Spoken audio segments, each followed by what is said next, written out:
Je constate que tous les experts internationaux de tous les pays, de toutes disciplines et de toute époque confondue sont unanimes. Jamais, jamais, jamais nous n'avons été aussi près de la fin du monde. Jamais. Personnellement, la fin du monde, je suis contre. Surtout en France et de mon vivant. Or, j'ai vu à la radio un écrivain déclarer « Si la fin du monde est proche, rien ne sert d'écrire pour la postérité. » Alors, si l'on annonçait, par exemple, une fin du monde, par exemple, pour, dans, disons, 2 ans, une fin du monde certaine pour dans 2 ans, illico, je prendrai personnellement 3 mesures. Primo, je me remets immédiatement à fumer.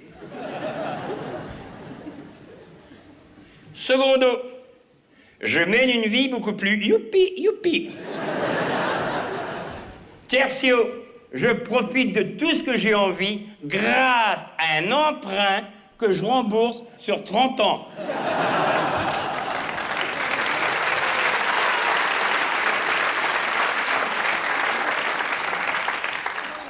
Et si la fin du monde, si on a affaire à une fin du monde de proximité, il paraît que c'est très mauvais, mais vraiment très mauvais pour l'espérance de vie. Alors, si le coût de la fin du monde est difficile, vraiment difficile à chiffrer, je serais quand même amusé de voir la réaction de la bourse et des marchés financiers et voir comment les traders, à la limite de la crise de nerfs, anticiperaient ce manque à gagner. Toujours est-il que le jour de l'apocalypse, de facto, tous les comptes seront remis à 0.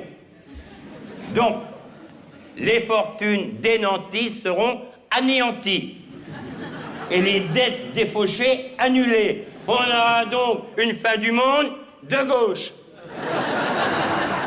Et malgré certaines inégalités, avec des fins du monde à la rue, et des fins du monde dorées, ou des fins du monde limite bling-bling. L'issue sera la même pour tous, on aura donc une fin du monde équitable.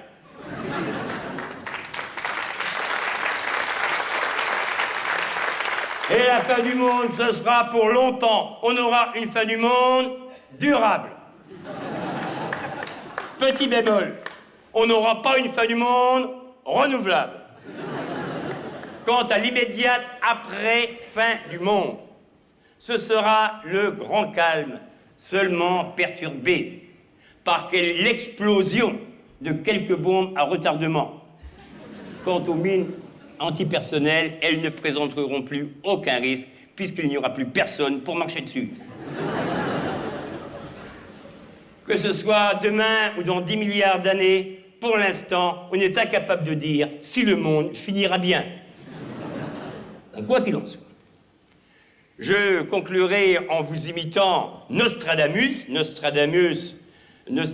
auteur à succès et futurologue à l'ancienne. Donc je me retourne, je me grime, voilà.